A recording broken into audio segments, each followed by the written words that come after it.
Well, we had the bots. Welcome everyone to another episode of Maybe Next Year, the podcast that used to have lots of porn bots, which was pertinent to the pre-show today. My name is Frank. I'm guessing Scott said I'm Scott. There he is. I'm Paul. There he is, and Paul. We're back from probably a longer hiatus than we thought we wanted to take, but we're here.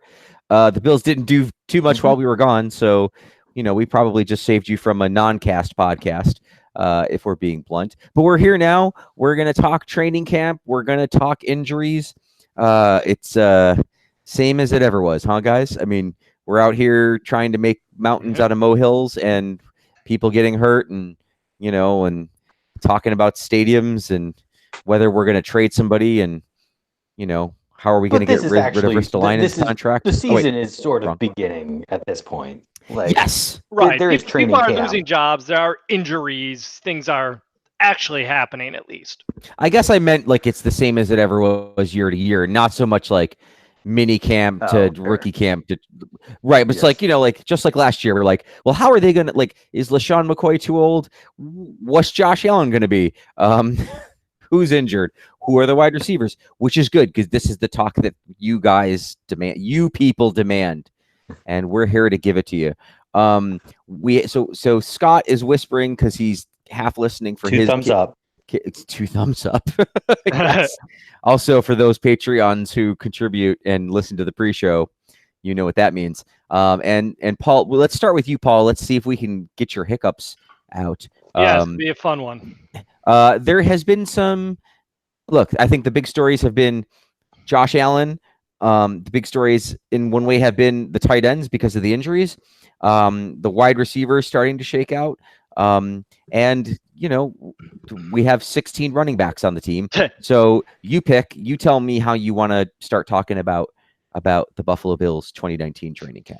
Well, I think, and this is a great way to talk about training camp because we'll get to in this day in Bills headlines a bit later. We'll kind of see how headlines of training camp tend to be ridiculous, but what it is an excellent time to do is to see who's getting the reps in practice and with which unit and how many snaps they get in the preseason games and whether they're out there in the first quarter or the fourth quarter. So that's been really what's most worth paying attention to in training camp. And so I'll just, I'll talk impromptu. I'll just talk about cornerback and running back and then maybe leave the rest for Scott to cover, not that he can't cover those areas as well. So looking at the cornerback position to start, obviously the CB1 is Trey White. We've known that. There's no competition there.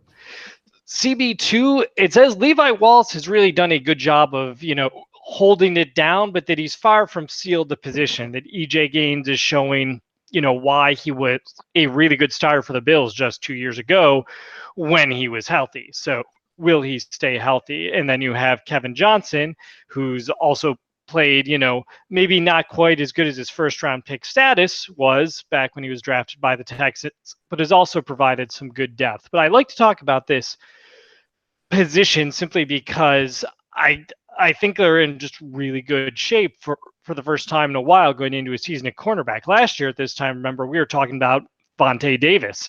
And I said, he could be a guy that the Bills end up cutting. I didn't know if he was going to be good enough for the roster. And the Bills didn't make that determination. But Vontae Davis did, in fact, make that determination. He did. Game and a half into the season. In dramatic fashion. Yes.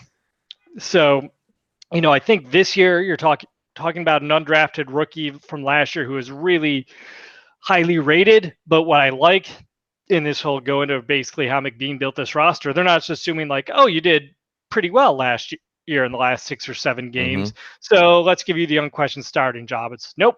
Let's bring in a highly touted first round pick who's had difficulty staying healthy, but when he's played well. And then another guy who played great for us 2 years ago and make you earn this spot. So I really like the battle that's going on there. And I do like Teron Johnson still in that third corner role. Running back, this is just crazy. The only people who are going to be consistently mentioned as 1, 2, 3 are McCoy, Gore, and Singletary, based on everything I've read in camp so far from the people who've been there. After that I have seen 53-man roster projections that have Seniorice Perry in there. I've seen other projections that don't even mention Seniorice Perry, and they talk about TJ Yeldon really having to earn a spot. So I'm really I think at this point, if McCoy's on the roster, if he's not traded, he's getting all the snaps with the ones, and I think that speaks loudly, and he's in good shape. So I would anticipate him being there if he's still on the roster, which I know sounds stupid because of course he'd be there if he's on the roster, but he'd be their number one. That Gore's been getting a lot of carries, and they said he has a different style than McCoy. He bowls through people. In and of itself should be enough to get him on the roster because he has a different style of running, and it would be a nice change of pace for McCoy. And Singletary's done well in practice, but take that what you will. It's practice. He's a third-round pick. So was Dwayne Wright and a lot of other guys who we've long forgotten about who were supposed to be good third-round pick running backs. So, the jury's out. But I really would not be surprised if, based on the fact that he's looked great as a gunner on special teams and that he's an ace, is that, Seniorice Perry gets the job because Yeldon is proved redundant. I think it was either Joe Biscaglia or Matthew Fairburn in The Athletic kid wrote that Yeldon's actually getting some reps on the kickoff coverage team now, and hasn't played special teams hardly in his NFL career. So he is at that point where I feel he's kind of battling for an undefined role, and I think he's kind of on the outside looking in. So with that, I leave it to Scott on his thoughts on those positions, as well as maybe wide receiver or O-line or whatever else comes to mind. So briefly, I'll touch on the corners where Paul left off. I think the good thing I would say is that I will say that this is one of those things that shows the team is advancing year to year, and at least on paper to a certain extent, because, last year we had so many question marks about who was going to do what on this team. To a certain extent, they had started the transition away from the playoff team into the kind of the next phase of this team, the kind of the Josh Allen phase. But we knew that there were a lot of holes on the roster, and that it just was not there was going to be a lot of problems. Now we know we've got some solutions at some of these things. We've got middle linebacker straightened out. Edmonds is the guy. He's going to be the guy forever. Milano's going to be the guy forever. Alexander's the guy for this year. At least we know that. So we don't have to worry about that. D-line, we pretty much don't have to worry about that. I mean, ideally, you'd like more of a pass rush than we got last year, but between Oliver coming in and maybe Murphy now 2 years removed from ACL surgery, maybe that gets you there. So we don't have to worry as much about some of those spots. When you're kind of worried about your number 2 cornerback and you've got 3 pretty decent options, again, if they're all healthy, which is obviously the critical thing, then that's you're honestly in pretty good shape. And then on the offense, I mean, this is where you do see more of the a little less of the progress, but even then, like, much better than where we were at the end of last season on paper from wide receiver and O-line. I mean, if you look at the O-line then to now, like, you got Quentin Spain in there at left guard. He started games for the Texans. I think, or not for the Texans, for the Titans. And I think he started every game for the Titans. I think he was their full-time starter. Yeah, I mean, and I don't want to overrate him. As I was saying, when we did our free agent pod a little while ago, ultimately the Titans felt confident letting him go, and they went out and got somebody else to fill that job, one of the high-priced cards, I forget who. But he's played in NFL games. We got more depth, at least on the O-line, that can sort itself out.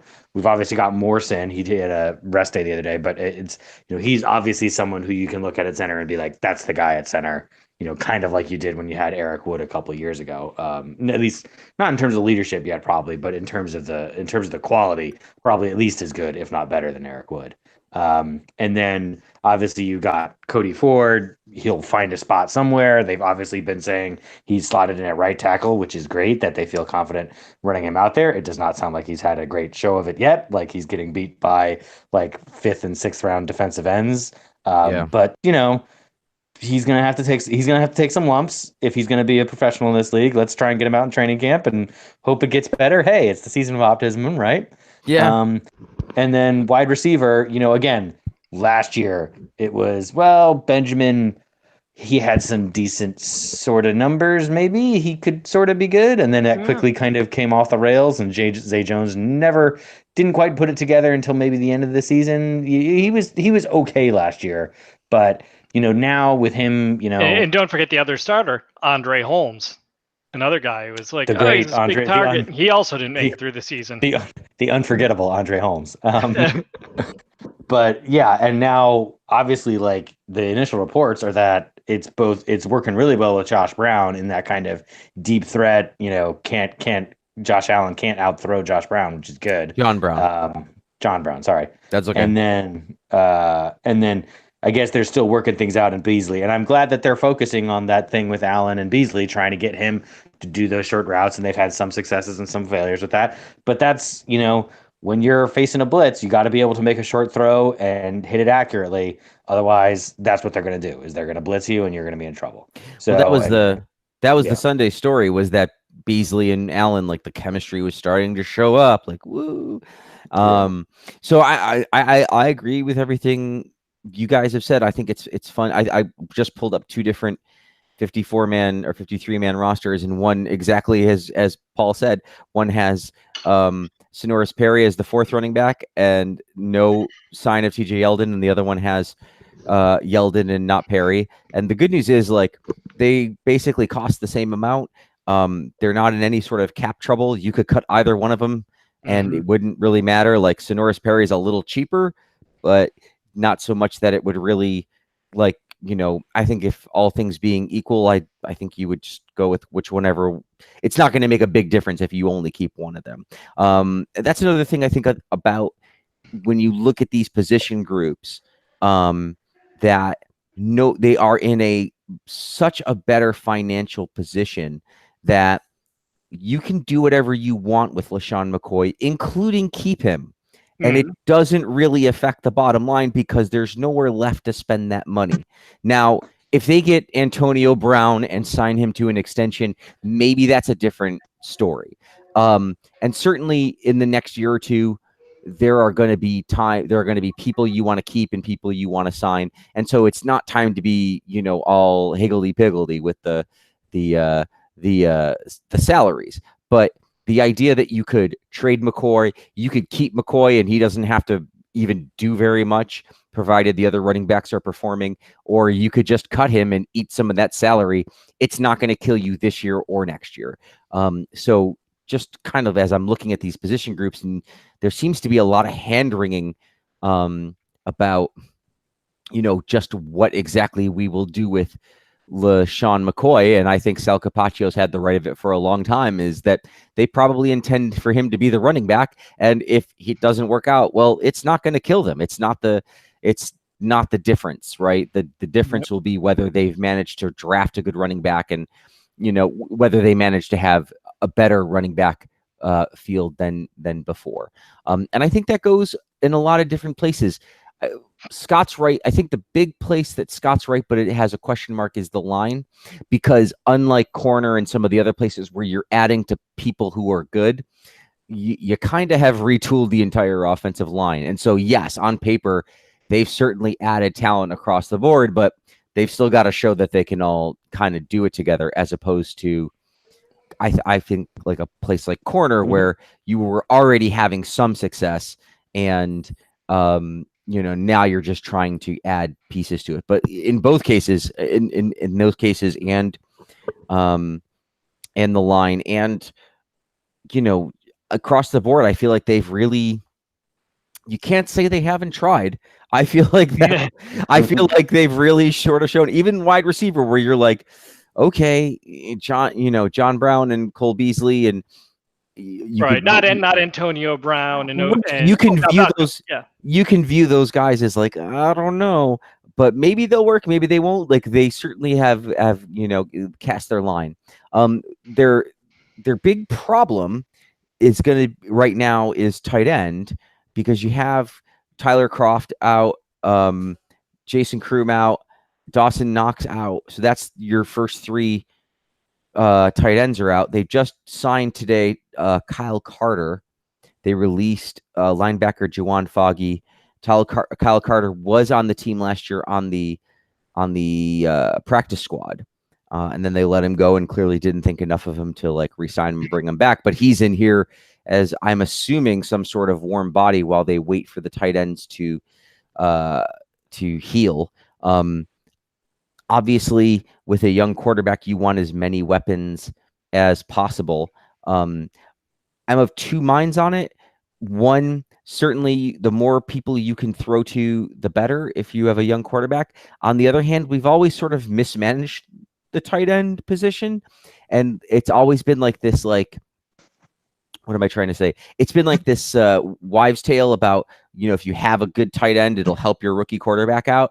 And it never really helps like our rookie quarterback out. And given that the kid's got a cannon, I just assume him like trying harder to throw to people like John Brown and Cole Beasley than to like have some sort of security blanket that we're not going to use properly anyway. So maybe it's a blessing in disguise that, he can sort of throw to, he's going to be pushed to throw to some wide receivers sooner rather than later.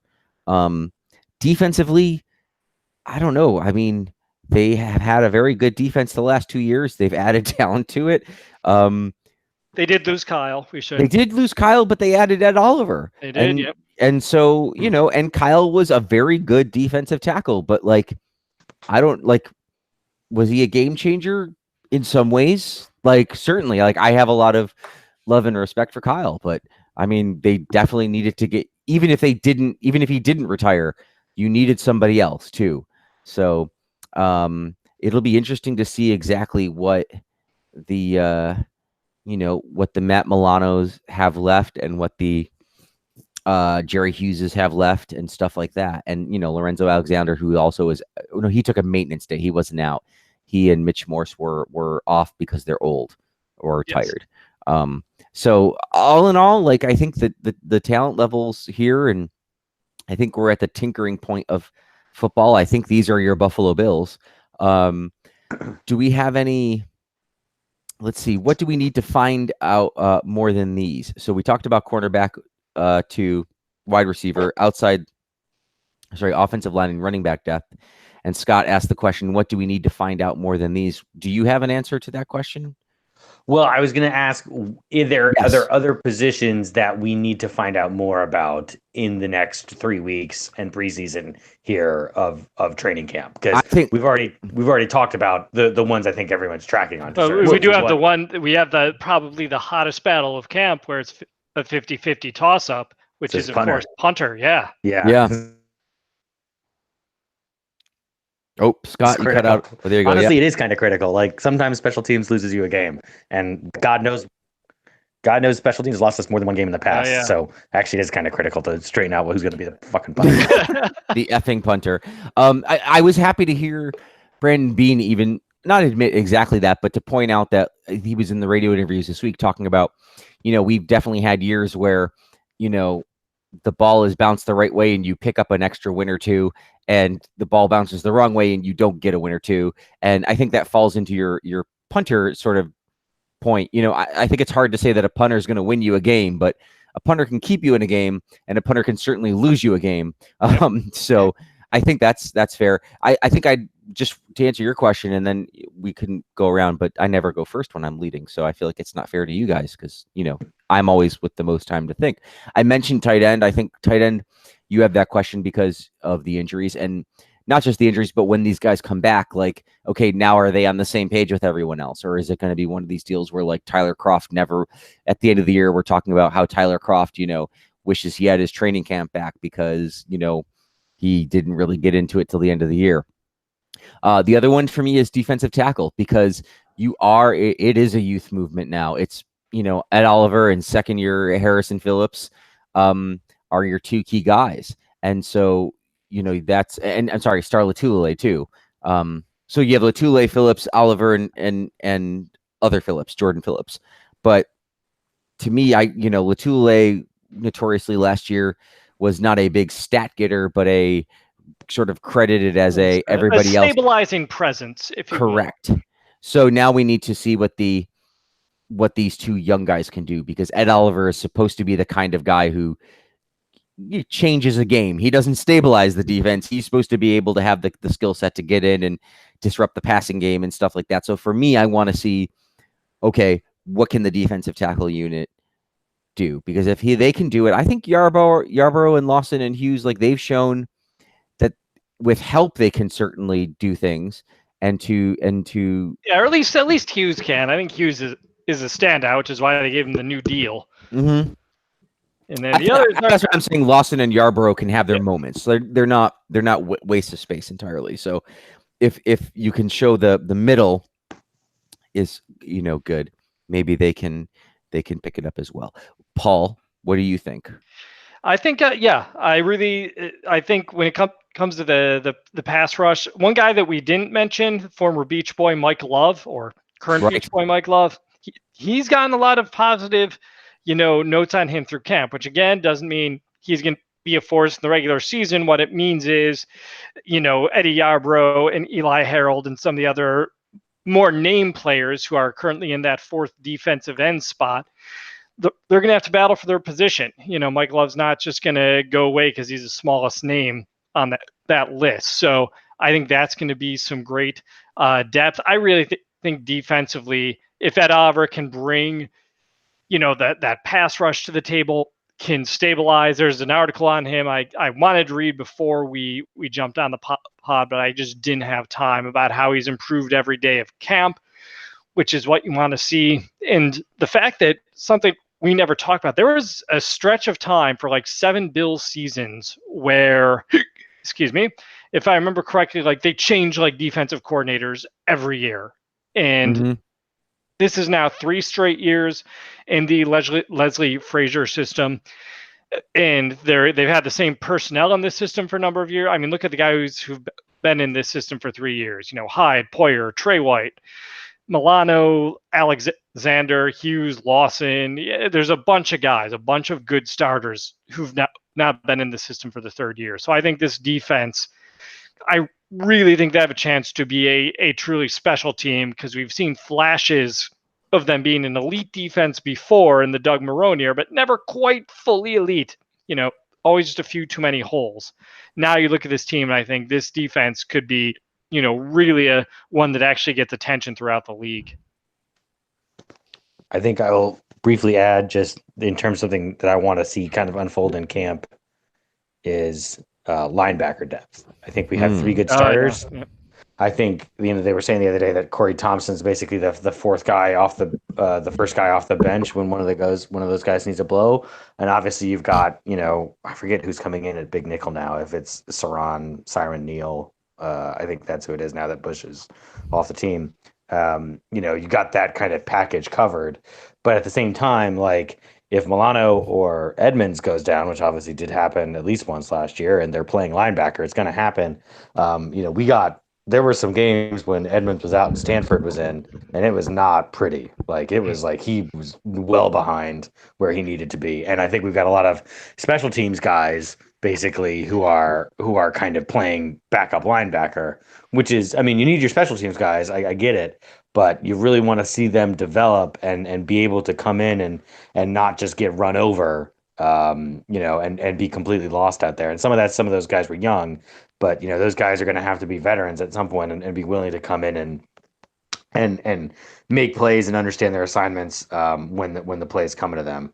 So that's something I think we'll hopefully get to see. Hopefully none of the starters gets injured permanently during training camp, but part of me wants to see if somebody tweaks something that was out for a week or two and they missed some of the preseason, to get to see some of these depth linebackers start moving up. I'm trying to think, I guess, or if Lorenzo needs more health days. Mm-hmm. Yeah, exactly. I feel like that's a good thing to start moving those guys into those positions, because Vosine Joseph, is Deion Lacey still on the team? I think he is, right? Lacey, Stanford, I think Julian Stanford, Thompson. I think I want to see more out of those guys, because you can't go into the season with 3 linebackers. You can't make it through the season like that. So that's what I would say. And I'd just like to point out that Big Nickel is Scott's adult film star name from here on out. Holdouts around the league. Yes. Sorry, Scott put together the agenda, but now he is on a computer system that's not able to allow him to read it. So I'm using his notes. So as I articulate these words, holdouts around the league, and what should the Bills do, if anything, if possible? Certainly Ezekiel Elliott and which Gordon is it? Melvin. Thank you, San Diego, right? Yes. So that's a great place to send LaShawn McCoy. Michael Thomas, Yannick Ngakoue. Ngakwe from Jacksonville. They're very fine defensive end who destroyed us in several games at various points in the last 2-3 years. And Williams, of course. Trent Williams. I've only kept up with like some of the like I only allow the rest of the league, whatever permeates my brain. That's it. I don't go hunting it down.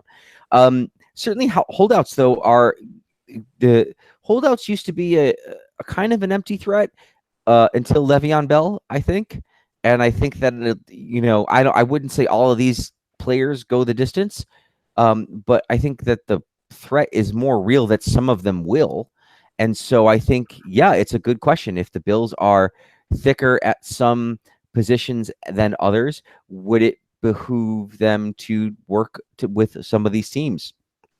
Dallas and San Diego might need a running back. It might give them leverage with those running backs to get them back on the field, to bring in another person, whether it's a LaShawn McCoy or even a TJ Yeldon, right? Like you can do that too. You can say, how about a 6th rounder for TJ Yeldon, and you take his contract, and now you don't have to worry so much about whether Melvin Gordon comes around or not. I think that's a really good point. They did it last year with AJ McCarron. They moved him off to the Raiders because they weren't comfortable with EJ Manuel as their number 2. So it's like, yeah, hey, you've got a problem there. And that wasn't holdout related, but still, same logic at play. Mm-hmm. We're obviously all over this topic. Well, let's go.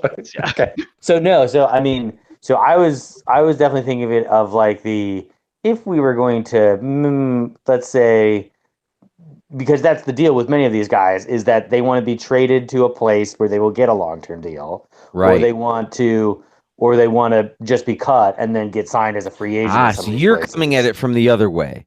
Should we pursue these guys?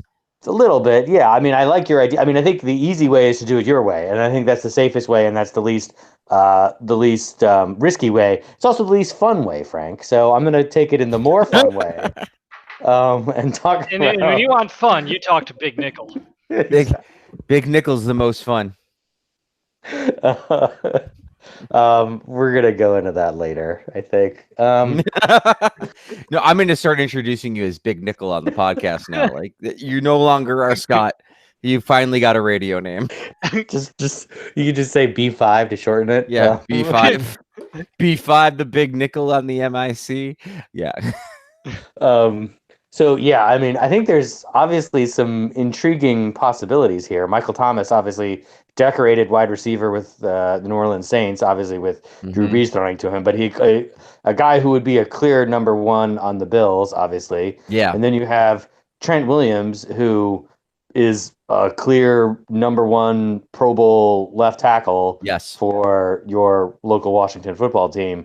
Both of those, I think, would be sparkling additions to the Bills on some level. And obviously the question is of like, how do you want to, are you rewarding that kind of behavior? Are you worried about personalities? Obviously you have to get the deal right. And what do you give up? But I think Trent Williams specifically, for those of you who aren't in the DC area, I guess it's as much a medical thing with Williams and his concerns about whether the staff in Washington actually has his best like long-term interests at heart as much as it is a financial thing. Which to me, that seems like one where like the Bills could look at themselves in the mirror and be like, hey, Washington's just a screwed up franchise. This guy wants out. Like, there's no reason we can't see what we can do there. And I can't imagine Williams is a little older, if I'm not mistaken. I forget if he's 28 or 29. I don't know if he's on his first contract or a second. But he's still fairly young. And I think given that we have some veteran presence of like Nsekhe and Waddle and I forget who else. Searles, I know, got put on IR. But behind Dawkins and Ford, like we got some veterans back there, but they're not really like super good.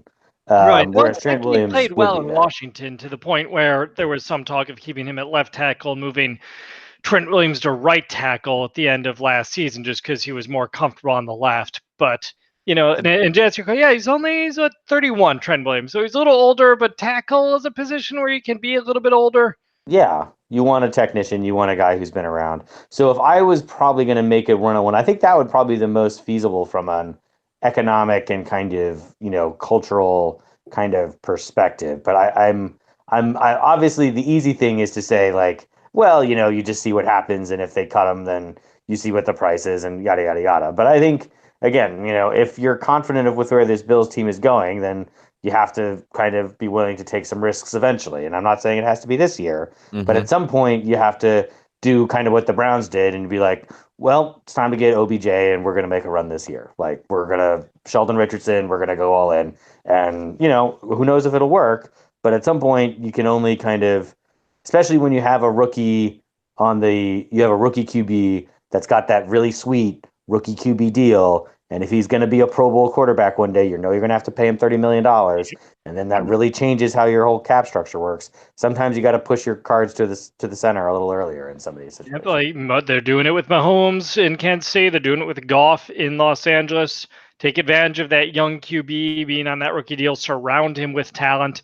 And yeah, really any of these additions on the offensive side of the ball, if the Bills can go after it, I think would just be incredibly helpful. Even though they've built the wide receiver depth and the running back depth, like we talked about, and Scott just talked about the O-line, offensive tackle depth, like all of these guys at the right price, of course, being the key, would be, worthwhile pursuits.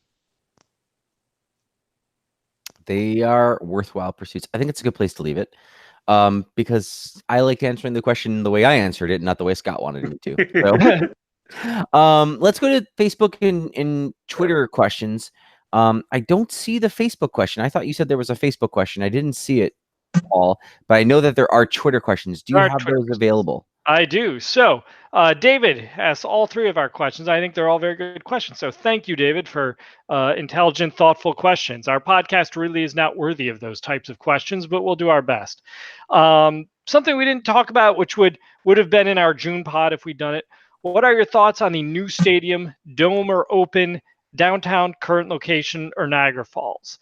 And unlike Frank, who when he runs it refuses to answer first, I'm going to answer first. On this one. I'm going to take advantage of that. And just because I think about this a lot, and I think, I'm more of a fan of the open stadium. I think the elements are part of the experience. You don't hear stories of, frostbite problems or anything like that coming out of Bills games. You do have the occasional issue where snow is so bad they have to shovel it out. And the one time they couldn't get it done in time, they had to play a game in Detroit on Monday night against the Jets. But I think, for the most part, I like the open stadium. The location, and, this is why I jumped on it, because as a Buffalo native, I've had a lot of thoughts on this. I'm not a huge fan of the downtown stadium and idea. I'll tell you why, and Frank will have some good rebuttals on this, I'm sure, based on his knowledge of the Indianapolis area and Lucas Oil Stadium and how that's rejuvenated the area. I don't think the stadium that they will build is going to be able to draw tons of conferences, the Final Four, any of the big events where you can fill, even if they build a small stadium, a 60,000 seat venue continuously. I wouldn't mind it being on the fringes of downtown and some of the areas which are, developing by where the, a little bit south of the main waterfront in Buffalo, not too far from, Wilkeson Point, maybe a little bit inland near the casino, places like that, you put a stadium, and the fact that it's only being used 10 times a day is not really hurting the economy of the surrounding area. But when it is being used, it really helps the economy for those 8 or 9 days. So I would kind of like to see a stadium in the city, but not directly downtown.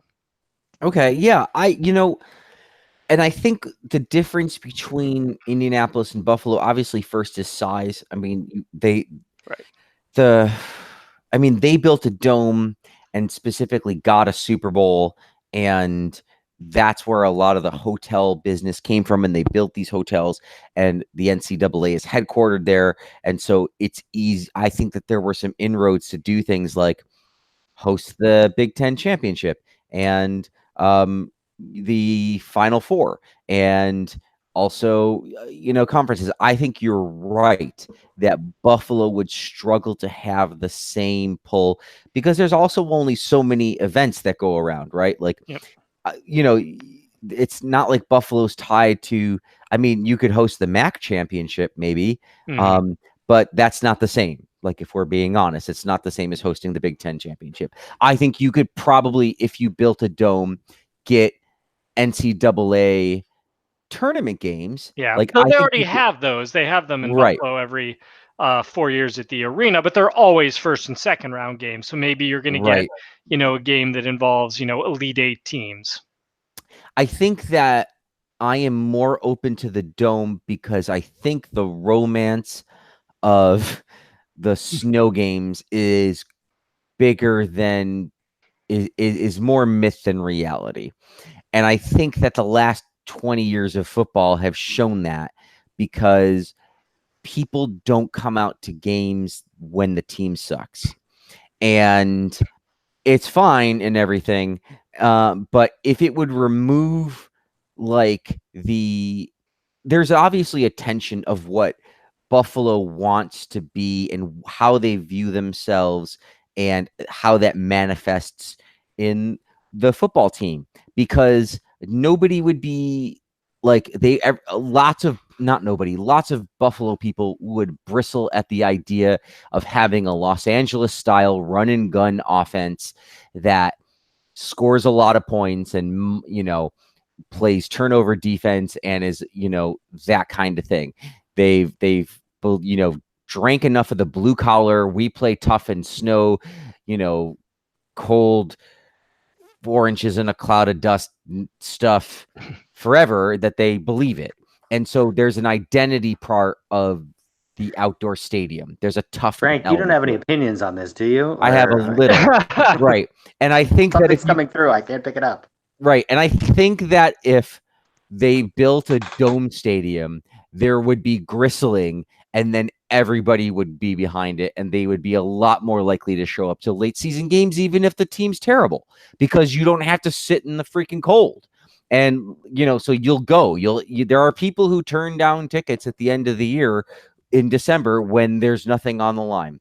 And you could reasonably have an easier time building a better team because you don't have to hide behind this. Well, you got to run the ball because maybe in December a game will matter, and maybe in January you'll host a game, and so the running game will be important. Never mind, I watched Jim Kelly sling it all over the field in the coldest game in NFL history, and they kicked the living shit out of the Raiders 51-3, and it wasn't all the running game. And the comeback game where they scored 41 points, and it was a lot of throwing the football in January. So, yeah, I have some thoughts on it because I think there's a disconnect between what the identity of the team is and what the identity of the team should be and what the identity of the team wants to be. And I think that is wrapped up in the stadium. As to where it goes, like, I can understand Paul not wanting to eat up valuable real estate. In Detroit, the baseball stadium and the football team and a stadium and even the hockey stadium are all within a few blocks of each other. I think the other thing about a dome, it's easier to host events that aren't football there, just concerts and stuff. You could definitely get some more hockey stuff from the from Canada. I think they've done a great job with how they do Canada stuff and hockey stuff. So I can capitulate to Paul on where it belongs because I feel like there's probably room to have it somewhere else. But for me, I think the dome is important. I think the dome changes the structure of how the team is viewed and how the team views itself. And I prefer it that way. Okay. Well, I don't have too many as in-depth thoughts on this, but briefly, not being from the Western New York area or upstate New York, depending on where you're from, which I learned apparently are two different things. I've been doing it wrong all these years. It's okay. Right. Yeah. But I would say briefly, just in general, based on the knowledge of what happens in other cities, I think the priority should be whatever the thing that makes the most economic sense should be the thing that drives the stadium. Yeah.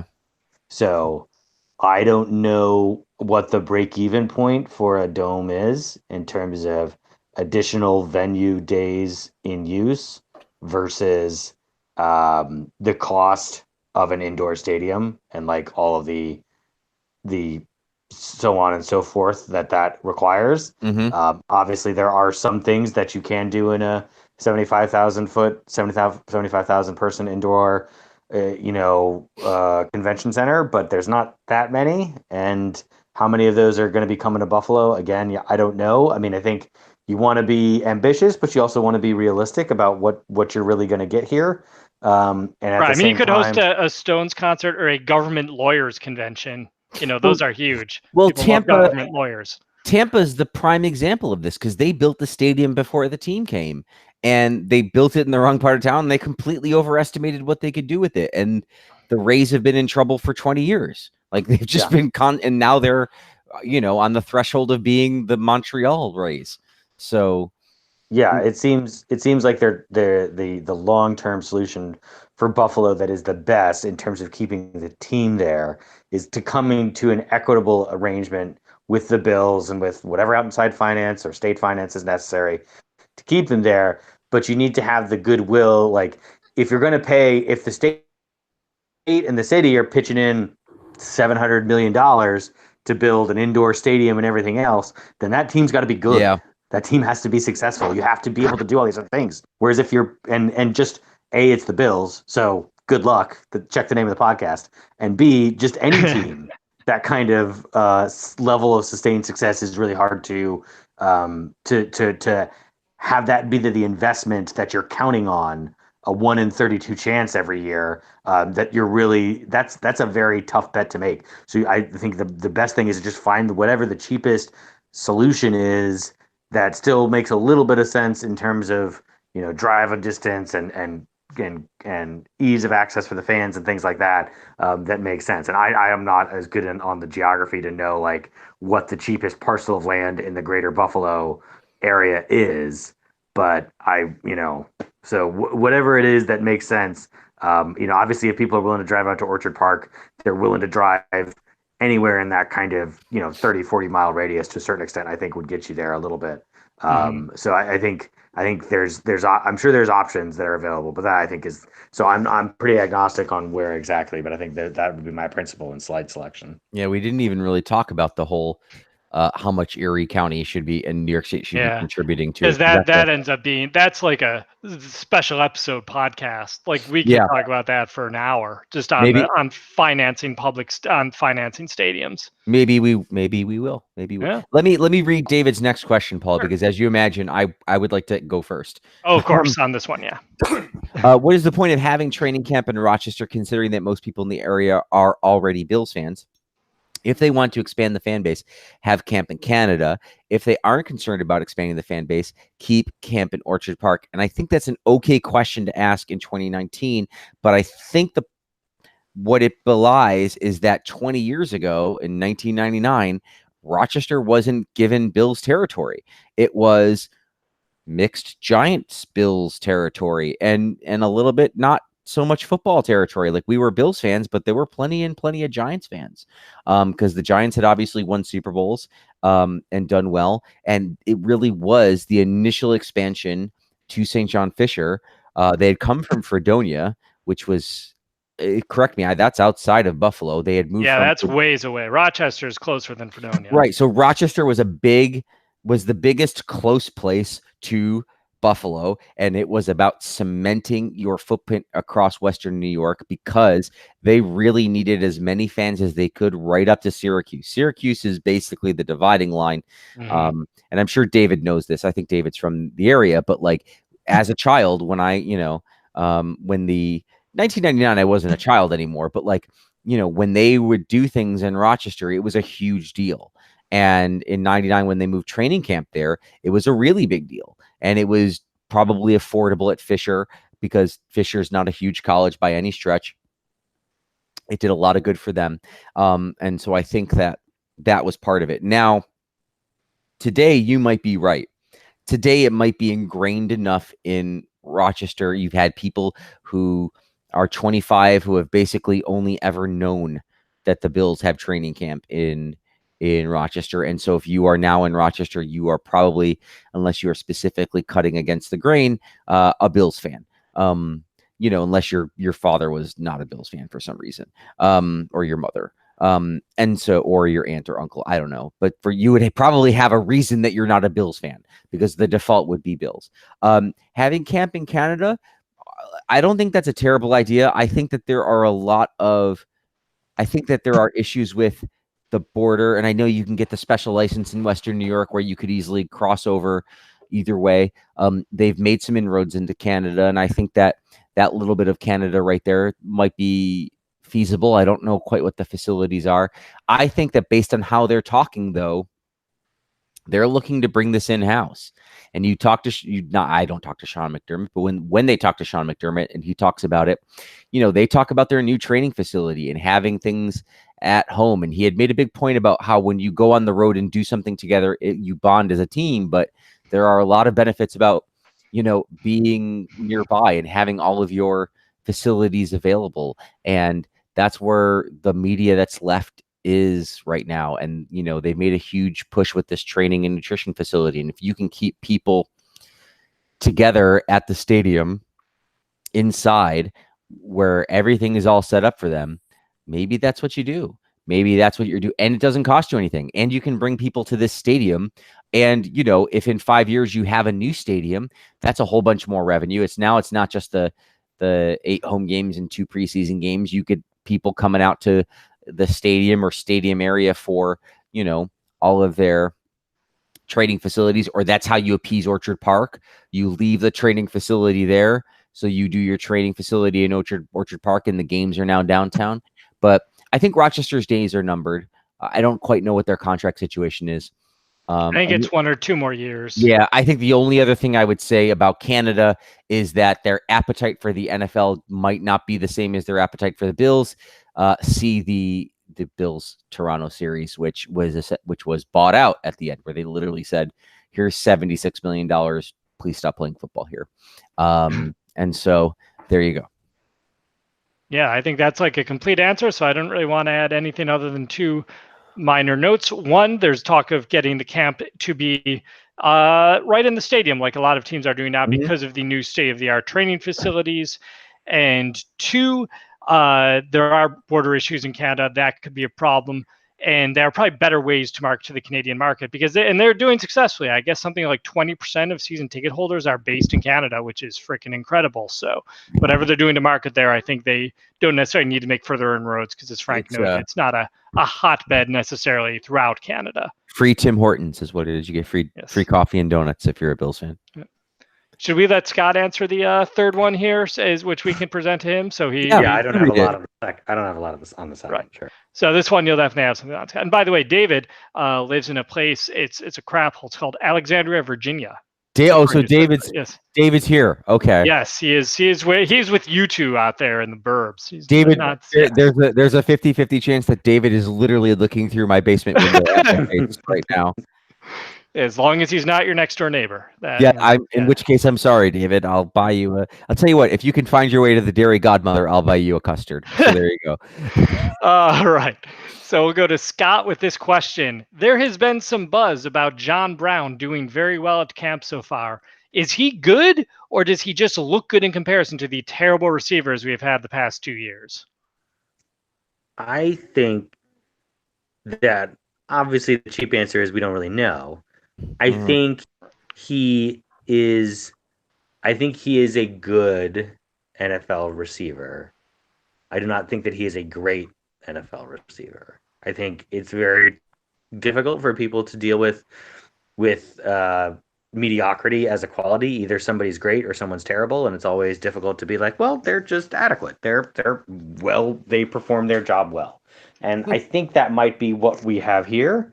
I think someone was making a comparison the other day to Lee Evans, who was a good NFL receiver for the Bills. He did not catch every single ball thrown to him, but obviously there was one very specific he did not catch in the Baltimore, when it was at Baltimore, which everyone remembers, and I won't. Pretty huge, yeah, which is frustrating.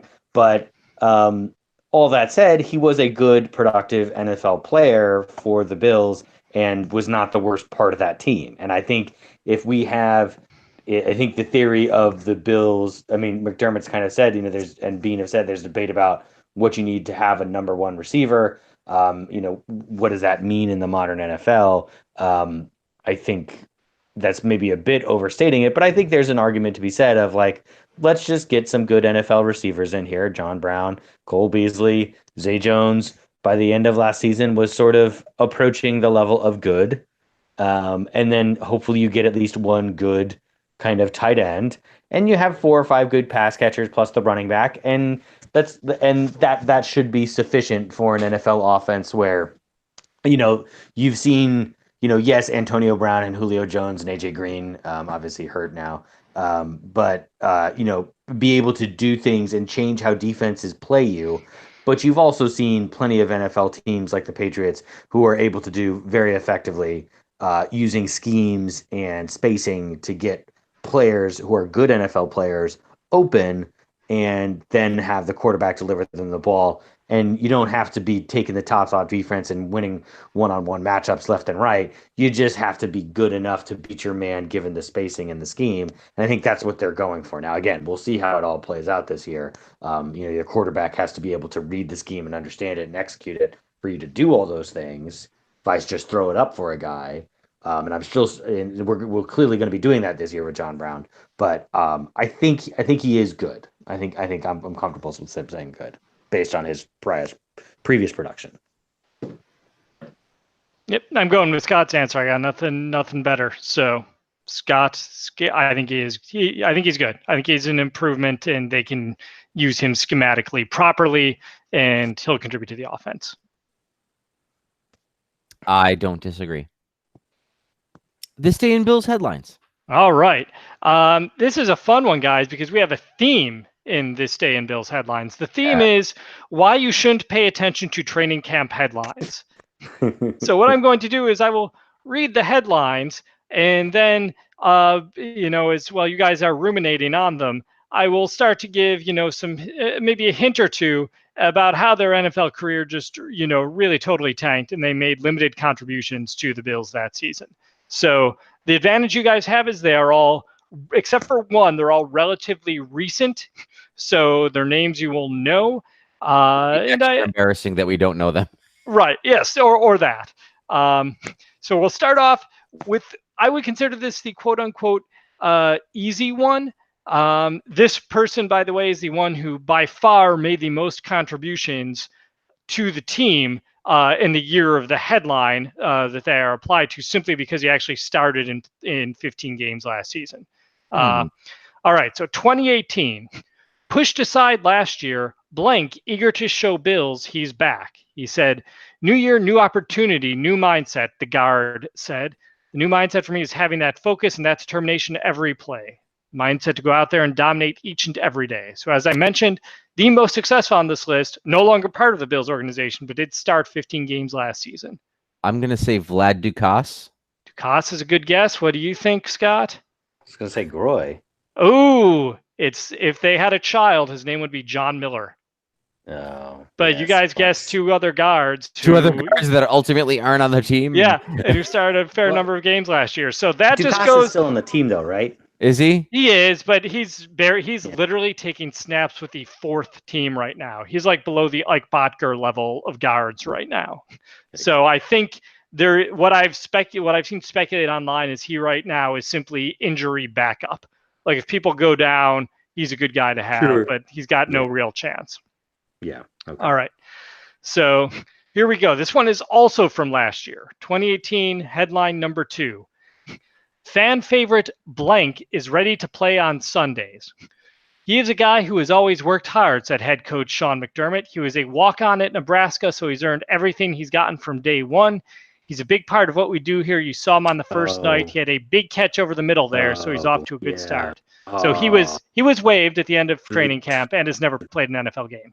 He has been on and off a number of practice squads since. Well, it's not Fitzpatrick because he went to Harvard.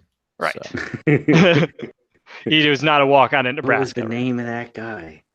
He's a tall white guy. Yeah, tall white guy signed Oh, a futures contract with Detroit, who he was on, and he was briefly on their practice squad, then cut, then put back on their practice squad, then cut again, then signed to a futures contract. And he was also with Dallas in between there. So he's been, but never been, has not been on an active roster since he left the Bills, or the Bills left him. Yeah. It's going to drive Scott nuts because he's pictured the guy. I have it. Yeah, I remember him. I remember him clear as day. He's a Like tall white Fitzpatrick, guy, like big Ryan britches. Fitzpatrick. He's got a very Irish name. Nick O'Leary. That's a really Irish name. Yeah. Yeah, Patrick Fitzhugh. Let's see. I think I can. Tommy Malone. I'll give you the first name. No, I got LaShawn McCoy. It's Brandon. Oh, Ralph. Spikes. Brandon Spikes Riley. Yeah. Riley. Damn it. Oh, fuck. Okay. All right, here we go. Shake those two off. We're going to 2017 now. Top 10 Brandons on the Bills. Russ wouldn't even be in the top 10. Right. All right. Oh, jeez. Yeah. 2017, healthy and confident, blank, ready to back up LaShawn McCoy. Said, it's funny, I was talking to a couple of guys yesterday, and I was telling them how much difference a year can make. He said after day 2 of training camp, last year I was coming out here, and I was still kind of dealing with a foot injury, and it was new. It was my first year coming back off an injury. I didn't play the year before, and now coming out here, I feel like I'm more part of the team. So he was cut at the end of preseason. He has since totaled 3 carries for 0 yards with the Saints. The other hint is he is one of 3 NFL running backs with this same exact name who has played at some point in time. One, I will say that this is approaching one of the more depressing to stay in Bills headlines, because it's like all these guys are like really excited to be there. Like at the beginning of the training camp, they're like, "This is it. I'm going to break through. I'm going to make the team." And then Paul is like, "And they were cut later that summer. Yeah, and they never played another down of football." This will be the second darkest This Day in Bills headlines we do till the day I do this Death in Bills headlines, which, believe me, it's being researched and it's on the way. Oh no. He already changed the H from history to headlines, and now we're going to change. Gradually, TDBIBH is going to be an unrecognizable acronym 5 years from now. It's going to be just like this snuff podcast that no one remembered starting. It's just going to be Paul's list of dead people. I don't remember who this running back. No, I don't think I ever knew it. Running back. Okay, wait, hold on. Did he play for the Bills before this? He did. I would have to can quickly Google his now. I've already been to his Wikipedia page today, so this makes it easy. He was born in 1994. He was drafted by the Bills in 2016. He did rush for 94 yards for the Bills in the previous season. 1 touchdown in those 96 carries. I got the most just name the most common last name. So just say the most common last name. Williams, very good. Jonathan Williams. Jonathan not Fast Freddy Jonathan Williams. Yeah. No, Fast Freddy Jonathan Smith. Yeah, good old Jonathan Smith. He should be in here someday. All right, we're gonna get even more depressing. Going back to 2016. Power take. Blank and Goodwin could give Bills no speed limit. Defensive coordinators are going to play safety over the top of Sammy Watkins a lot, but if blank or Marquise Goodwin is a legitimate threat on the other side, opposing defensive coordinators will experience extreme pucker factor. It would give Buffalo a critical mass of elite speed. So this was a rookie 6th round pick, and he was cut, and he never played in the NFL. And I need a better hint because I realize this player is kind of obscure, except for the fact that we follow him on Twitter, so I see his name. You follow him. I mean, like, I have access, but I that's now you. Scott, as we know, is no longer allowed to be on Twitter. He's, Yeah, they took me out of the. Yeah, I've been grayed out. What? Do you have a college, Paul? Paul? Did we lose Paul? I guess not. Paul, okay. Well, Paul's still there, so that's it. We get no closure ever on who this player was before. This is how the most depressing the State of Bills headlines ends. Paul dead was air. cut from the program. Oh man. just Paul died in the middle of his And log back podcast. on. Okay. So great. So now we get to vamp for a minute. So Scott, I was at a Northwestern wedding this weekend. Oh no. And they made us That's sing too the Northwestern fight song. Wait, Much why? Like even at my wedding, I did the fight song for the other Badger fans, but I didn't make everyone else do it. Well, this was because there are people in the family who went to Wisconsin, and so it was like a stick in their eye, and they seem to have like an ongoing thing. See. Yeah. So Yes, anyway, well, it is a bit of a thing with Northwestern. Okay. Right. Am I audible now? Yeah, you're audible now. Yeah, So my mic died is basically what happened. So now you're getting me in, sounding like I'm in a glass. That's okay. All right. Well, no problem. We did not come up with the answer, so if you could give us the answer, and then we'll continue. All right, Colby Listenby. Colby Listenby. That is a name that I remember hearing. Okay. Yes. All right. This is not a quiz question, but another depressing receiver headline from that year. Power take. Robert Woods doesn't look the part of a number 2 receiver. Training camp headline. Meaningless. That's great. Yeah. All right. Super. 2014. Blank gets fresh start with Bills. He's going to be a huge asset for us out wide, EJ Manuel said. He's a guy who, in the red zone, teams will know we're going to him, and even though they'll know I'm throwing to him, he'll still be able to come down with some balls. So, okay, so it's the Kelvin Benjamin plan, Right. but who was the receiver? Right, but Kelvin actually was more successful because this receiver played 9 games, 8 catches, 140 yards, and a touchdown, and was released in December. And like Jonathan Williams, he is also one of 3 NFL wide receivers who have the same exact name. Is he also a Williams? Yeah, Mike Williams. Yes, Mike Williams. So we got the wrong Mike Williams. Right. Yes, we should have gotten the one who's with San Diego or Los Angeles right now. There is no San Diego. Yes. I was not gonna. No, I can't quiz you on this one. Let's just say 2014. There were a lot of headlines on Buffalo Bills bidding, and Donald Trump doesn't like his chances. So there's a whole story about that. But we'll go back now to 2013. Blank takes aim at starting job for Buffalo Bills. The hint, he slipped on a mat and missed a bunch of preseason games, then played in a preseason game and got immediately concussed, and he would never play in the NFL again. Kevin Kolb. Kevin Kolb. Good old Kevin Kolb. All right, this one I've given you each a personalized hint on this one. So Scott will get his own hint and Frank will get his own. Using the other hint. Got it. Right. You have to ignore the other person's hint. Blank around the ball in camp for the Bills. He looks like he can be a great player, Bills linebacker Nick Barnett said. It's a different game from college, and you've got to learn. These coaches are going to demand a lot from you as players, but he's looking great so far. So this was a rookie. He was drafted by the Bills, a 5th-round pick that year, and he was cut after the preseason.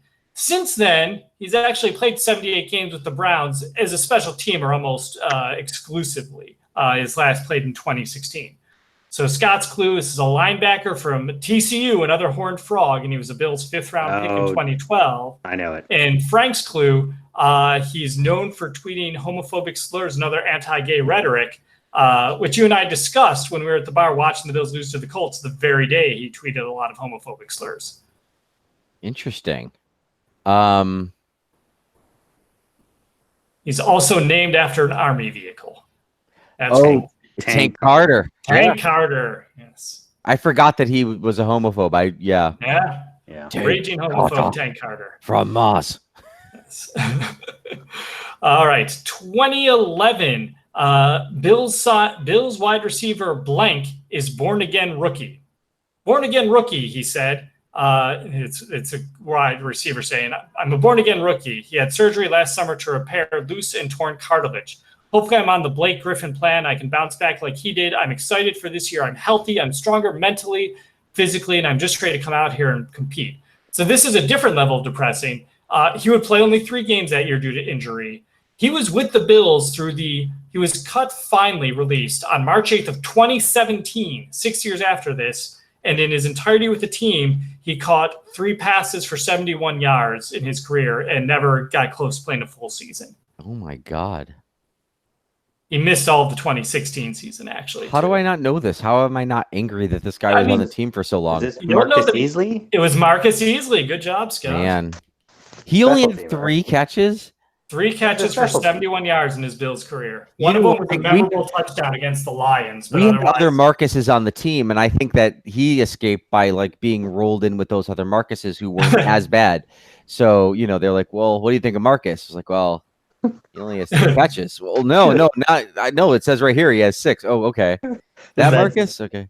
This is that Seinfeld episode where Elaine is Susie. Yes. Elaine, Elaine, Susie, Elaine. All right, now 2000 is the last one we'll do, and since it's impossible, it's a multiple choice. You get 3 answers, and one of these will be the name. So Bills signed safety blank.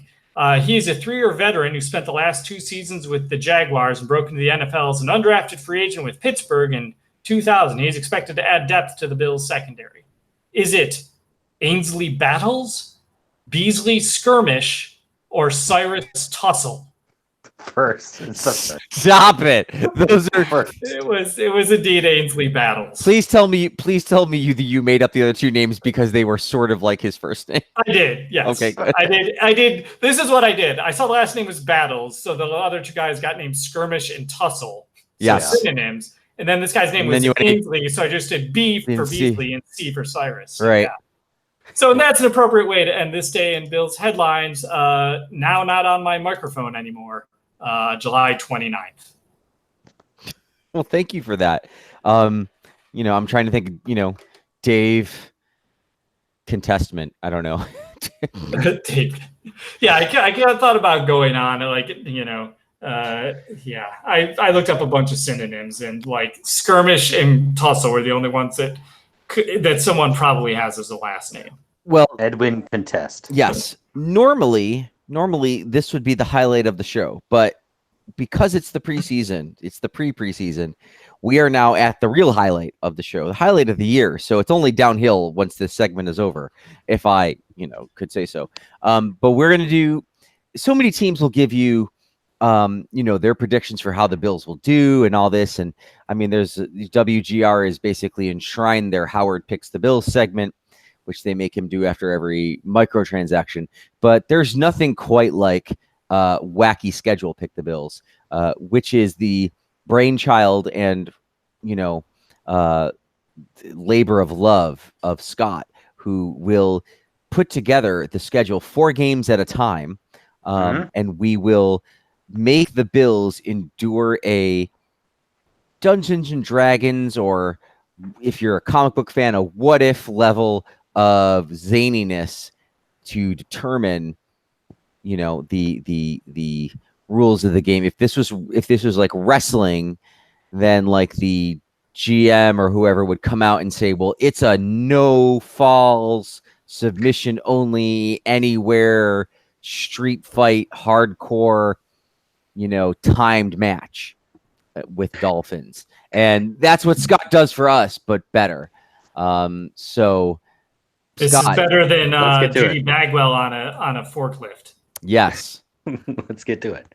That stirring introduction has intimidated me. So, the first of 2 New York games, as everyone remembers. The first one. This is the grudge match with the Jets, our annual rivalry. Sean McDermott has determined that the only way he can assure Season opener. Yep. the only way that he can assure a win in this critical rivalry game is to take the process to the natural final culmination point, which is he has genetically engineered and cloned the most processed players on the Bills and produced an entire roster of processed players for him to throw in here against the otherwise normal New York Jets in this first road game. So you will get Josh Allen's at quarterback, 1, 2, and 3, all same experience level, same mental makeup, current Josh Allen, just 3 of them. Mm-hmm. Then you would get 5 for offensive line. I'm going to go with Cody Ford, because really the highest ranking offensive lineman that they've pushed, that they've brought in, that they've drafted. And like Mitch Morse, I feel like is a little bit cheating because he's like a Pro Bowler, and you're not really going to like get 5 Pro Bowlers too often. Also based on the investment in the offensive line, I feel like that's most fair. At wide receiver, you get 5 Zay Joneses. That's what you got. You get tight end. You got. I'm gonna give you. I don't know if I'm gonna give you a Charles Clay, but I'll give you like 3. I think you have. I mean, he's our only healthy tight end at this point, so you get 3 Lee Smith. Okay. Defensive tackle. Kyle comes. They get Kyle last year. Kyle. I feel like he is very processy. So you get 2. You get 4 defensive tackles. Kyle's in rotation. You get 4 Jerry Hugheses. It's a nice defensive line. Mm-hmm. You're gonna get 6 Lorenzo Alexanders though. So you got some crafty veterans, but probably not a lot of speed. But secondary is looking pretty good. You got 4 Trey Whites and 4 Micah Hydes. That is and then your specialists are kind of the same. Versus the actual Jets, who obviously Le'Veon Bell, Sam Darnold, Quincy Enunwa, retooled defense, continuing to kind of put itself together. But what do you guys think? I like this because I did something like this for when I was a baseball blogger. And I took MLB The Show 14 or 15, and I made a team of Steve Lombardozzi's, which was everybody's favorite. I mixed it up a little. I tried to He find was everyone's favorite bench player for the Washington He Nationals was, in 2012, for those who don't remember. Yes, and there were I'm trying to who's the Bills allegory, right? Like he is the I thought about making it 53 Sean McDermott's. Like I thought about literally being he is like the epitome of the process player, and like there are so many old white dudes on their porch who loved Steve Lombardozzi and just felt like he never got a chance, and they don't like star players and they liked him. And so I made a team of him. And I had them. How'd that work out? Well, they simulated 10 seasons and they got the wild card twice, and they lost their opening match against the Mets, and like it wasn't even close compared to like what the actual Nats roster was. And so I like this because it's reminiscent of that for me. I think the Bills are better than the Jets anyway, because I think you have enough good players on that team. I think that the only problem is the confusion about jersey numbers. I like that when Kyle gets tired, Kyle comes in, but like there could be some confusion. But the Jets are the Jets, and it's at home, so I'm going to take the Bills in this one. No, it's at the Jets. Oh no, well then I take the Bills. Changes it totally.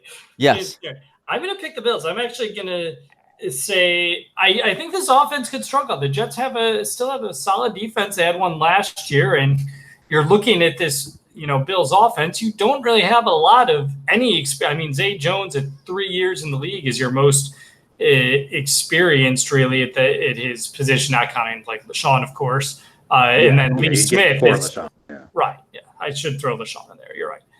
But he's old, but he has age questions. So I think the offense might be in for a tough day just based on the structure. But I think the defense will register 7 safeties. So there's 14 points, and I'll say offense gets a field goal and a touchdown, 24-0. I will say the Bills. I think that defense, I mean, can you imagine rotating in? You got Jerry Hugheses on both ends. They rotate in when they're tired. Same with Kyle in the interior, as we discussed. You have the linebacker core of just death. Milano's everywhere. Alexander's everywhere. Whoever you pick, it's going to be great. And then your safety, and with Hyde, with Hydes everywhere, and Trey White's 2 lockdown corners. I mean, how do you do anything against that defense? I feel like the Jets are going to have a little success on the ground. I love Kyle and I love Jerry. They're both good players. They're not all pro defensive players. They were very good. And it's not like the Jets are going to have like blow them off the line, but they do have Le'Veon Bell. They are going to get some yards on the ground. So I still think the Bills win, yes, but I do agree they're going to have trouble scoring points. So I'll put this at Bills 10 and Jets 7. So I think the hardest part for the Bills is the offensive line, because you're asking one guy to do 5 different jobs. So they could have some trouble scoring because of that. Cody Ford's not. I think he has played center, but he is position flexible. But I'm not sure he spent a ton of time at center. Right. Okay. That was a good one. All right. Good way to start the season. What do we have for week 2? All right, week 2 is so there's been some controversy, one might say, about both the Giants and Bills first round picks the last 2 seasons. The Bills, of course, taking Josh Allen last year, bit of a controversy. Some people still not a fan of that move. Obviously, less concerned this year with Ed Oliver. But the Giants, obviously, last year, no concern at all about Saquon Barkley, NFL Offensive Rookie of the Year. Mm-hmm. But some concern this year, obviously, Daniel Jones. I believe his Madden rating is like 67 or something. So, in an effort to assuage their fans, the Bills and Giants agree to swap those 4 players. So, Bills get Daniel Jones and Saquon Barkley. Giants get Josh Allen and Ed Oliver. Wow. I feel like I have to go first because Frank went first last time, but this is not an easy one. So Giants get Oliver and Allen. So tough. I mean, you kind of have to, Oliver is a rookie. He'll only be his second NFL game, of course. Will Jones be starting, you wonder, for the Bills? And if not, then you have Matt Barkley. You have the double Barkley backfield, Matt and Saquon. Mm-hmm. Barkley tosses to Barkley. Yeah. I think that's the offense. Yeah. I think you figure, okay, Paul, I'll take you off the hook here because I think you gave me the way out. I was thinking Jones would have to start, but that isn't necessarily true. And I think Matt Barkley acquitted himself pretty well last year. So I think that the Bills have the edge here because even though I think Allen is much better than Jones, I think Oliver and Barkley are a bit of a wash. You're probably even coming out a little bit ahead offensively with Barkley. And I think you can muddle through easier with a better backup than Eli Manning is at this point. So I think the Bills win one. I think it's weird, though. I think it's probably like a 7-6 or a 10-7 game.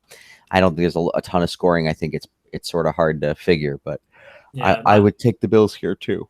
My prediction's not too far off of Frank, so I'm flipping the other way and saying the Giants. I think, Oliver's going to have a steeper learning. Well, no, let me reframe this. So Jones, whether he starts or not for the Bills, you've got Jones or Matt Barkley back there, not an ideal situation going against a decent defense. And then you've got Saquon, which is great, but if you have no threat of the pass, how much will the team succeed? We found out last year with the Giants because he had a great season, an incredible rookie running back season, and the Giants still sucked. So I'm going to say Giants 17-13 in this one. I will say that the Bills managed to pull one out here again on the road just because the rest of the teams are still pretty uneven. I think the Bills, are top to bottom better. I think they managed to figure something out. I think you might end up seeing a little bit of wing back, a little bit of triple option attack here with LaShawn, Frank Gore maybe at your quarterback kind of slot, and Saquon. I think that gives you some real it's a gimmick, but it's just one game. So I feel like if you ran some Wildcat, you could probably put some points on the board. So I put the Bills in there at 21-13. I think that Bills defense kind of survives not having Ed Oliver for one game just to make it work against a kind of pedestrian. All right. Giants off. We are on to home versus Cincinnati. This is concerned at the amount of violence and these controversial trades and everything else going on in the league. NFL commissioner decides to ban the game of football from the NFL for at least 2 weeks. And instead, this first week, everyone will be playing Capture the Flag. In the stadium. All the flags must be on the field of play at all times. And normal Capture the Flag rules apply. So we're going to do, but it's going to, I don't know, I was thinking it would be like tag Capture the Flag with like jails and stuff, but I'm wondering if it should be tackle Capture the Flag. I feel like that would be actually far worse. Yeah. I feel like you'd get a lot more entries that way. So I don't know, maybe just tag Capture the Flag, and then you go to jail if you get tagged. And then obviously your mission is to get the flag. Now you can throw the flag if you can get your quarterback to the flag, or you can get, somebody who can throw to the flag. But you have to get the flag back across your line of the 50, and then you play, whatever, for 60 minutes. Is it a weighted flag, like a referee's flag, or is it like a floppy, I'm going to say it's like a penalty flag. Okay.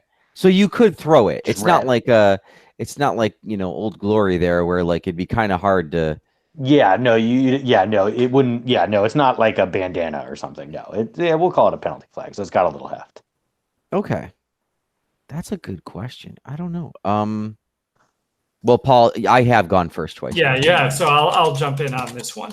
I'm going to give this one. I'll lead with I'll bring in the lead, which is that the Bills, I think, are going to win this one. I think making a tackle would give the Bills an advantage because Josh Allen is just impossible to tackle. I think Shady is still very shifty. I think Barkley's just like he would in a football game. Saquon is going to pose problems for the Bills. Or no, wait, I'm talking about the Giants all of a sudden. Sorry. The Bengals don't have a running back. Oh, yeah, then the Bills in a blowout. I'm going to say, 28-3. Man. How do you score? They're going to score. We haven't really decided on a point system for capture the flag. You capture 28 times. They capture it 3 times. There's no ambiguity here. I shouldn't have picked such a round football number of like 4 touchdowns and a field goal. But I mean, the Bills are going to capture that flag 28 times to the Bengals 3, assuming that's how it works. Well, I'm gonna take the opportunity to pick an impossible football score and say that a team is going to win 2-1. And so, I'll set a scoreagami by doing that. And I don't know. I don't know how to figure this at all. This is very confusing. Where is the game, in Buffalo or in Cincinnati? It's in Buffalo. Yes. First home game. First home game. Josh Allen, yeah. I think Paul has the right of it that Josh Allen is a big weapon in this game because he's kind of set up the offensive line to block for him so that he can get to the flag. Yeah. That would be the theory, and then you kind of you get him down there, and then you have him huck it back across the line, try and get it to one of the backs. I'm going to pick the Bengals because I just don't think the Bills can start the season 3-0. I'm not ready to commit to that, so I'm just going to I'm going to cheese up here. I'm going to take a a mulligan or whatever, and just sort of take the easy way out and say, they're a little overconfident being 2-0, and at the end of the day, it's a game of capture the flag. So I'll go with the Bengals in a surprise. Yeah. Very well. This one I think we're going to have a lot more discussion about. So this is a good one. Wait, you got to give us your yeah. Take. No, I picked the Bills. The Bills. Okay. Yeah. No, I think that is the plan. I think you have, basically everyone runs, interference for Allen, kind of Mighty Duck style, flying arrow. Right. And then he gets to the end zone. He's got more speed than Dalton. And so then he gets it there, and then he can huck it 60 yards. That's the thing. Like, that's why I was wondering. Like, can you throw that flag that far? Because I think Josh Allen can. Okay. Josh Allen can throw that flag over a mountain. All right. Hey, I'm not gonna disagree. Yeah. So I take the Bills. Yeah, like 4-1. Let's say. Then moving on. We get to the second part of our kids games instead of football double is home versus the New England Patriots in a spirited game of dodgeball. Dodgeball. Dodge, duck, dip, dive, and dodge. You can dodge a wrench. You can dodge a ball. I'm going to take 5 other good quotes that occurred to me, and none of them are safe for, they haven't aged well. Let's put it that way. Tom Brady is the douchebag that waited and loved and relished playing dodgeball against the smaller kids. And I think that comes through. And I think that he is just, once again, Tom freaking Brady and a douche. And so it all works out for him. And I think that they win with 4 or 5 players left. I don't know quite how to score it, but I think they'll have Yeah, 4 or 5 players. players I left, think I think this would be an absolute rout with a guy like Gronkowski, who probably like Gronkowski strikes me as the kind of guy who plays dodgeball when other people aren't playing dodgeball. He just throws things at people when they're not like they're at the breakfast table and he just says dodgeball and he throws eggs. He's also got really good hands, got great range. Like you try and throw the ball at him, he's gonna catch it whether you hit him in the feet or the head. So Exactly. So yeah, and Brady to me just is like he'll like hide behind other players and let them get hit, and then he'll hit you, and he'll just and you'll think you'll have him on the ropes for a while, and then he'll be like, well, Andrea, I just went out there and played the best I could. That was a great Tom Brady impression. I thought he was actually on the pod. Yeah, well, Paul? Yeah, so I am going to initially I thought the same way Frank did, but then I realized let's take a look at some strengths and weaknesses here. Tom Brady's greatest strength is he is accurate at throwing the ball right to people in the most catchable fashion and without a great deal of arm strength. Josh Allen will whip the ball at you, but he might hit you in the hands, he might hit you in the foot, he might hit you, you better have time to react. I think that this is where, the Bills can really kind of play to that. Like Brady's going to throw perfect touch passes and, Zay Jones will be like, oh, thank you. That was the easiest one to catch. And now I've caught it and all my guys are back in and you're going to the sidelines, Tom Brady. And then whereas Josh Allen's just going to be whipping it, trying to throw it to people and then like hitting 3 people over and who aren't expecting it. So I'm going to say because of Josh Allen still developing accuracy issues and his speed versus verifying Tom Brady, it works out. I think the Bills win this Q to 79X. I don't know if that's a dodgeball score, but I'm going with it. I think people left in the game makes sense, but Q to 79X makes sense. All right. No, I think I had much the same thoughts. I mean, I think Paul forgot about the other thing about Brady is that he is a 43-year-old man at this point. Like, how long have we been? He is not a spring chicken out there. Josh Allen at least run a little bit, as we know. I don't know if he can outrun a dodgeball, but for damn sure, Tom Brady's going to go down the minute that any dodgeball touches him.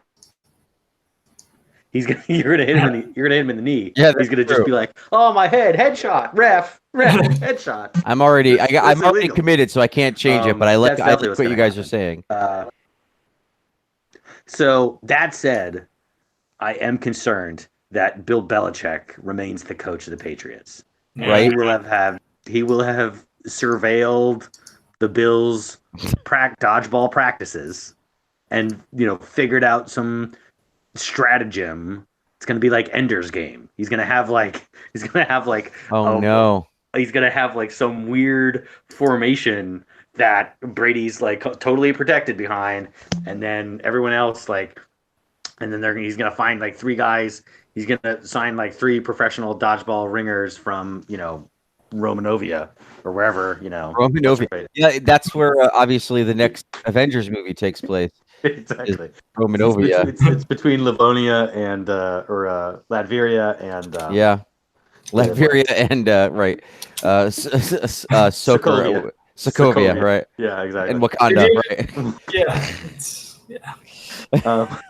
So that gives me great pause because yes, otherwise I would agree with Paul that Josh Allen is kind of like the ultimate dodgeball weapon. Like he is kind of built for dodgeball. Like he's a little inaccurate. You might lose 1 or 2 of your own players in the windup as he slams the dodgeball into the back of like LaShawn McCoy's head as he's like skittering across the half line trying to draw fire. But well, that's it. I mean, they probably trade for Josh Allen.